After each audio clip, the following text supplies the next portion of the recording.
सुप्रभात प्रिय विद्यार्थियों। आज का जो हमारा टॉपिक है समास कार्यम अर्थात समास के ऊपर वर्क करना है।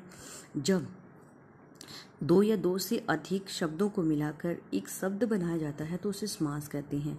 कोई भी दो वर्ड हो वो आपस में जब मिलते हैं तो क्या बनता है, समास बनता है। इस प्रकार समास प्रक्रिया के द्वारा बने एक शब्द अर्थात यह पद को समस्त पद कहा जाता है। जैसे राज्ञ पुत्र, राज्ञ अर्थात राजा का, पुत्र मैंने पुत्र, राजपुत्र तो क्या कहलाएगा, राजपुत्र है, राजा का पुत्र। जो विसर्ग है इसमें किसकी साउंड आती है, आपकी है की साउंड आती है। ठीक है, ध्यान रखना है विसर्ग में। ठीक है, माता च पिता च, तो माता च पिता च क्या है, माता और पिता। ठीक है, च का मतलब क्या होता है, और, क्या मतलब होता है, और। ठीक है, तो माता पितृ हो, माता और पिता। समास में दो पद होते हैं, एक क्या होता है पूर्व पद, दूसरा क्या होता है उत्तर पद। अर्थात जो जैसे राज्ञ पुत्र है आपका, राज्ञ है पुत्र, इसमें क्या है, ये पूर्व पद कहलाएगा आपका और ये क्या कहलाएगा, उत्तर पद कहलाएगा। इसमें कौन सा पद प्रदान होगा ये आपके समास के ऊपर डिपेंड है। ठीक है, राजपुत्र देखिए यहाँ दिया हुआ है, राज्ञ है पुत्र अर्थात पूर्व पद है। ठीक है, और पुत्र क्या है आपका उत्तर पद है। इस प्रकार पूर्व पद राज्ञ और उत्तर पद पुत्र, इन दोनों शब्दों को क्या है मिलाकर एक समस्त पद बन जाता है, जिसे समास कहते हैं। जो राजपुत्र बना है ये आपका क्या बन जाता है, समस्त पद बन जाता है।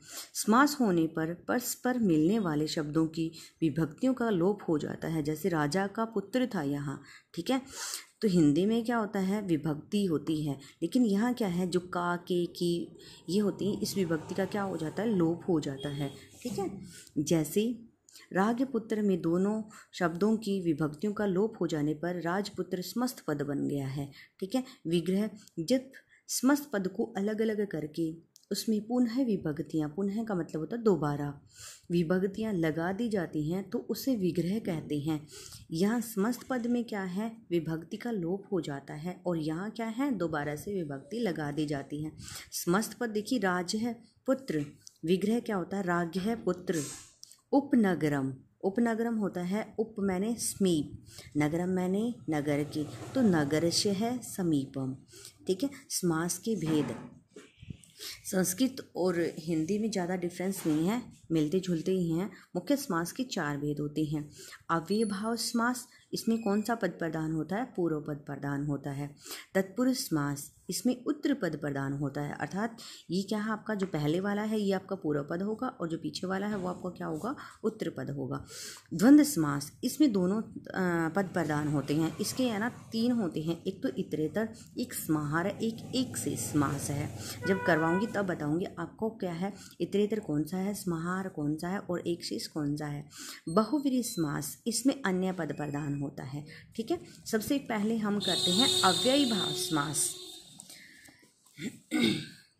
अगर आपको अव्ययीभाव इसका मतलब पता चल गया ना कि ये है क्या, अव्ययी, अव्यय, इसमें क्या है, अव्यय है, अव्यय होगा, उपसर्ग होगा, अव्यय होगा, वो आपका क्या कहलाएगा, अव्ययी भाव समास। अव्ययी भाव समास में पूर्व पद अव्यय या उपसर्ग होता है, ये देखिए दिया हुआ भी है, और उत्तर पद कोई संज्ञा शब्द होता है। संज्ञा किसी व्यक्ति का नाम हो गया, किसी नगर का हो गया, कुछ भी है, जो भी संज्ञा शब्द हैं, अगर संज्ञा की आपको पहचान है तो इसमें पूर्व पद के अर्थ की प्रधानता होती है। अर्थात जो पहला है ना पूर्व पद, उसकी क्या होती है, प्रधानता होती है। यथा कालम, कालम यथा का मतलब होता है अनुसार, कालम मैंने समय के अनुसार, तो क्या है, कालम अंतिकर में है, अर्थात काल के अनुसार। यहाँ पर काल के अर्थ की अपेक्षा यथा के अर्थ की प्रधानता है, यथा की क्या है, प्रधानता है। अव्ययभाव समास में समस्त पद अव्यय बन जाता है, जो प्राय सदा नपुंसक लिंग एक वचन में रहता है। अव्ययभाव समास मुख्यतः विभक्ति, सामीप्य, समृद्धि, व्यर्धि, अर्थाभाव, अत्यंत, असंप्रति, शब्द प्रादुर्भाव, पश्चात, यथा, अनुर्भाव, योग, ये सारे क्या हैं, इन 16 अर्थों में प्रयुक्त होता है। किंतु यहाँ पर पाठ्यक्रम में निर्धारित अनु, उप, सह, निर ये से संबंधित समास ही दिए गए हैं।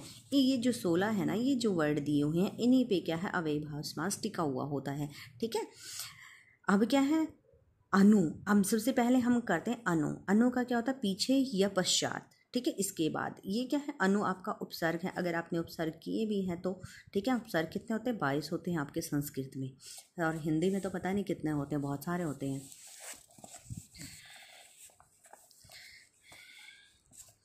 अनुहरि, अनुहरि।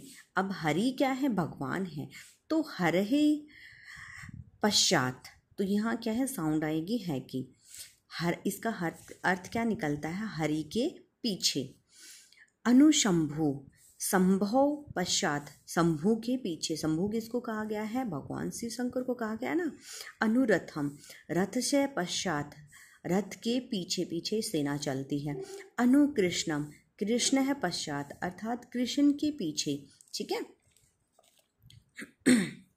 अनुगंगम, गंगाया पश्चात, गंगा के पीछे। अन्वक्षम, अक्षणहु पश्चात, अक्षण किसको कहा गया, आँख को, आँखों के पीछे। कहते हैं ना, मेरी आँखों के पीछे क्या हो रहा है। अनु विष्णु, विष्णु पश्चात है, विष्णु के पीछे। अनु वृक्षम, वृक्ष से पश्चात, वृक्ष के पीछे।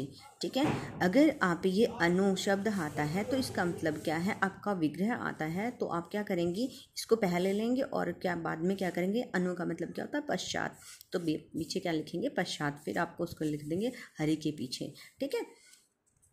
योग्यता अर्थ में अनु अव्यय का प्रयोग हुआ, वहाँ यहाँ क्या हुआ है, उपसर्ग का प्रयोग हुआ है, लेकिन यहाँ क्या है, अव्यय के रूप में आया है। जैसे अनुरूपम, रूपस्य योग्यम, रूप के योग्य।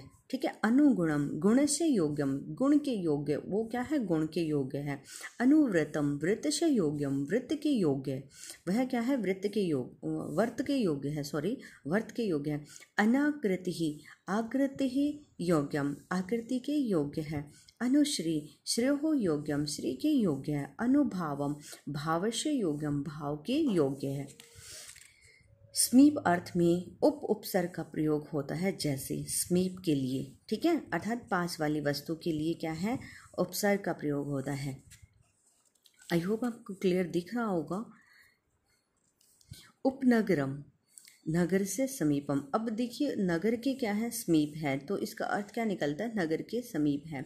उपवनम, वन से समीपम, तो यहाँ क्या है, नगर के का, के की कौन सी विभक्ति लगेगी, वो कारक के अनुसार लगेगी, जहाँ आपका जैसे नगर यहाँ है उपनगरम, तो नगर के समीप है।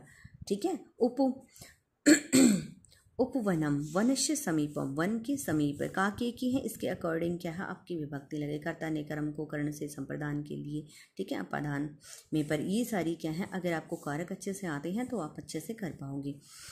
उपकृष्णम, कृष्ण से समीप, कृष्ण के समीप। उपगुरु, गुरु हो समीपम, गुरु के समीप।